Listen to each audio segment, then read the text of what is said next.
युधिष्ठिर द्वारा दुर्योधन की रक्षा।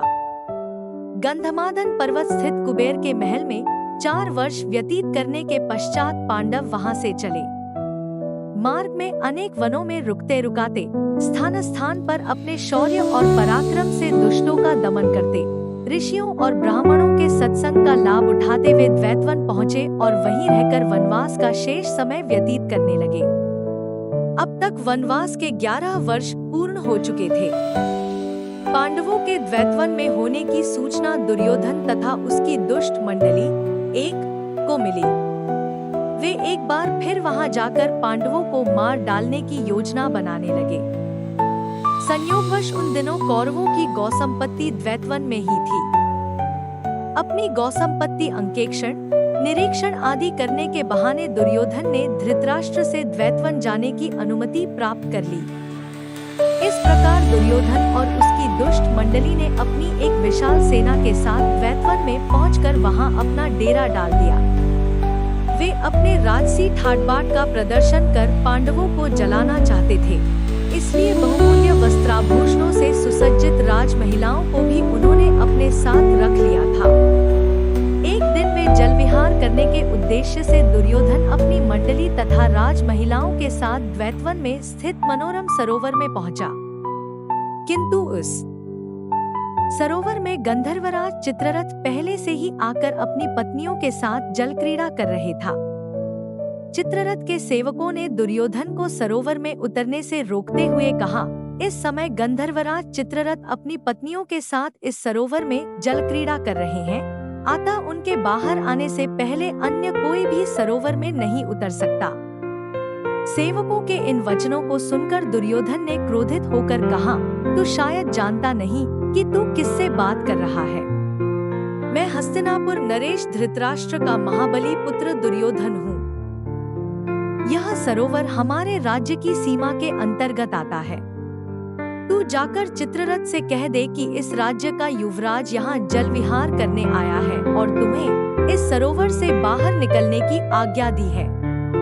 दुर्योधन के दर्पयुक्त संदेश को सुनकर गंधर्वराज चित्ररथ के क्रोध का पारावार न रहा और उसने दुर्योधन तथा उसकी मंडली के साथ युद्ध आरंभ कर दिया।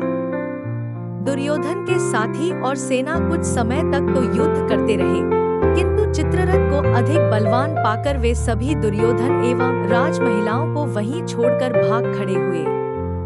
चित्ररथ ने दुर्योधन और उन राज महिलाओं को कैद कर लिया। दुर्योधन की भगोड़े सैनिकों को जब कुछ न सूझा तो वे वहां निवास करते हुए पांडवों के पास जाकर उनसे दुर्योधन और राज महिलाओं की मुक्ति के लिए याचना करने लगे। उनकी याचना सुनकर भीम ने प्रसन्न होकर युधिष्ठिर से कहा, बड़े भैया, दुर्योधन अपने राजसी वैभव का हमारे सामने प्रदर्शन करने यहाँ आया था। गंधर्वों ने दुर्योधन की दुर्दशा करके हमारे हित का काम किया है। आप कदापि उसे मत छुड़ाना। इस पर युधिष्ठिर बोले, भैया भीम, ये लोग हमारी शरण में आए हैं और शरण में आए लोगों की रक्षा करना क्षत्रियों का धर्म होता है। फिर दुष्ट स्वभाव का होने के बाद भी दुर्योधन आखिर हमारा भाई ही है।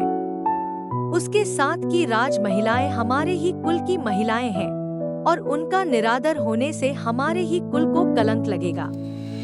इसलिए उचित यही है कि तुम और अर्जुन जाकर उनकी रक्षा करो। अपने बड़े भाई की आज्ञा मानकर भीम और अर्जुन ने सरोवर के पास जाकर चित्ररथ को युद्ध के लिए ललकारा। उनकी ललकार सुनकर चित्ररथ क्रोधित होने के बजाय मुस्कुराते हुए अर्जुन के पास आया और बोला, हे पार्थ, मैं तो तुम्हारा सखा ही हूँ। वास्तव में दुष्ट दुर्योधन अपनी सेना के साथ तुम लोगों का वध करने के लिए यहाँ आया था। इंद्र को इस बात की सूचना मिल चुकी थी, इसलिए उन्होंने मुझे यहाँ भेजा था। हे सखा, नीति कहती है कि ऐसे दुष्टों को कभी क्षमा नहीं करना चाहिए, किंतु अपने बड़े भ्राता की आज्ञा मानकर यदि तुम दुर्योधन को छुड़ाना ही चाहते हो तो लो, मैं इसे तथा इसके साथ की राज महिलाओं को अभी छोड़ देता हूँ। इतना कहकर चित्ररथ ने दुर्योधन सहित समस्त कैदियों को मुक्त कर दिया। वे सभी वहां से युधिष्ठिर के पास आए। ग्लानि से भरे दुर्योधन ने युधिष्ठिर को प्रणाम किया और लज्जा से सिर झुकाए अपने नगर की ओर चल दिया।